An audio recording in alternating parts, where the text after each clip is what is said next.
안녕하세요. 오늘은 원자 모형의 변천사에 대해서 알아보도록 하겠습니다. 저는 최준혁입니다.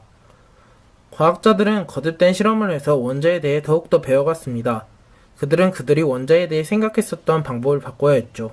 우리는 이 비디오에서 수년에 걸쳐서 과학자들이 연상하고 상상했었던 다양한 원자 모형을 시간의 흐름에 따라 살펴볼 예정입니다. 처음 원자 개념을 제시한 사람은 고대 그리스 철학자 데모크리토스와 그의 선생님 레오키포스였어요. 그들은 2500년 전에 살았죠. 그리고 데모크리토스는 이렇게 이야기합니다. 네가 얇은 빵 조각 하나를 갖고 있는데 내가 그것을 반으로 자르고 반으로 자르고 반으로 자르고 반으로 자르고 반으로 자르고 반으로 자르고 반으로 자르면 더 이상 언젠가는 쪼개지지 않을 거야. 이렇게 말합니다. 그래서 데모크리토스는 원자를 이렇게 쪼개지지 않는다고 정의해버리죠. 그리고 그는 이것이 우리가 아톰이라는 어원이자 더 이상 쪼개지지 않는다는 의미인 원자라고 부르게 됩니다. 그게 아톰스죠. 이렇게 말이죠. Understand? 쉽죠? 자, 데모크리토스는 모든 물질과 물체들은 모두 쪼개지지 않는 엄청 작은 입자들로 이루어져 있다고 생각을 합니다. 원자는 서로 다른 모양과 크기를 갖고 이루어져 있다고 상상을 하죠. 예를 들어서 철원자는 서로 고정하는 강한 고리를 갖고 있다 생각하죠. 그리고 소금 원자는 그들에게 전기를 갖고 있다고 생각했는데 데모크리토스가 소금이 엄청 날카로운 맛이라는 걸 느껴요. 그래서 그것 때문에 전기를 갖고 있다 생각하게 됩니다. 솔직히 소금은 먹어보면 찌릿찌릿하죠.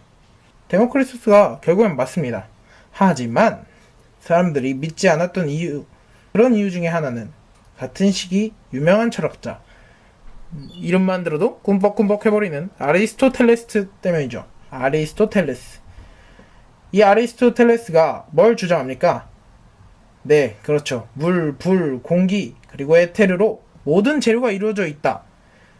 그렇게 주장을 해버리죠. 아리스토텔레스를 사람들이 믿습니다. 왜 믿냐고요?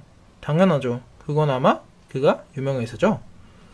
자, 예를 들어보겠습니다. 저와 박보검이 서로 잘생겼다를 논하고 있습니다. 누구의 말이 맞을까요? 누구의 말을 믿겠어요? 당연히 제 말을 믿죠. 네, 죄송합니다. 네, 박보검 말을 믿겠죠. 그거랑 똑같은 상황이죠. 더 유명한 사람 말을 믿는 게 당연하다. 그렇게 생각을 갖게 됩니다. 그래서 결국엔 데모크리토스와 레오키포스가 맞았어도 이것이 그들이 과학자가 아니어서 그들이 맞았다는 것을 증명하기 위한 실험을 할 수 없었어요. 돌턴은 원자는 나눌 수 없다 라고 했지만 J.J. 톰슨, 그는 나눌 수 있다 생각합니다. 왜냐? 전자가 훨씬 더 작다는 것을 알기 때문이죠. 그래서 J.J. 톰슨은 원자 모양을 블루베리 머핀 같다고 생각을 합니다. 맛있는데.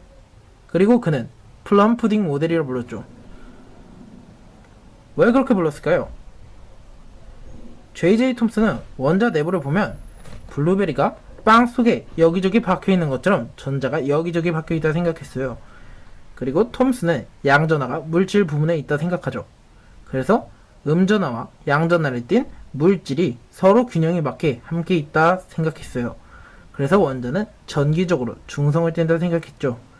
돌턴 모델과 톰슨 모델 공통점은 원자는 나눌 수 없다는 것입니다. 이상입니다.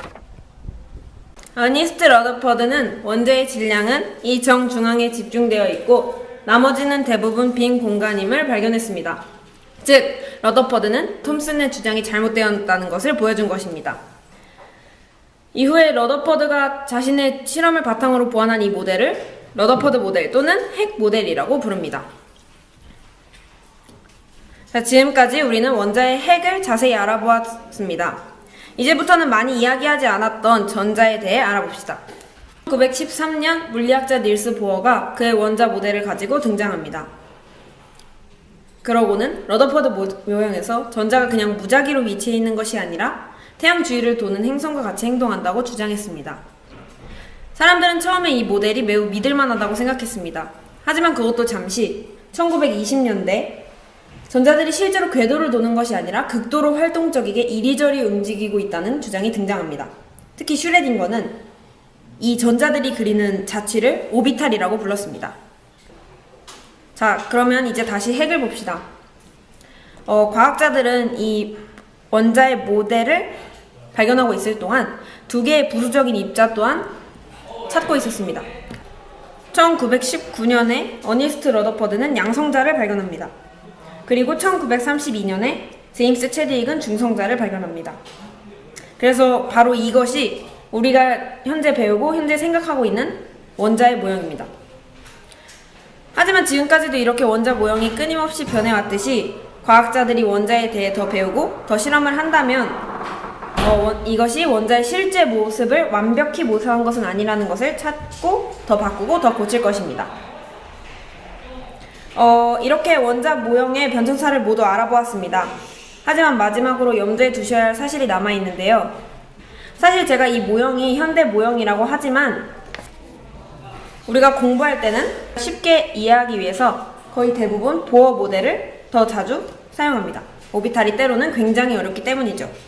그래서 당부드릴 말씀은 우리가 오비탈이라는 개념을 알았으니까 앞으로는 원자는 이 모델이라는 것을 기억해 두세요. 아무리 보어 모델로 공부하고 이해하고 있다고 하더라도 이상으로 영상을 마치겠습니다. 감사합니다.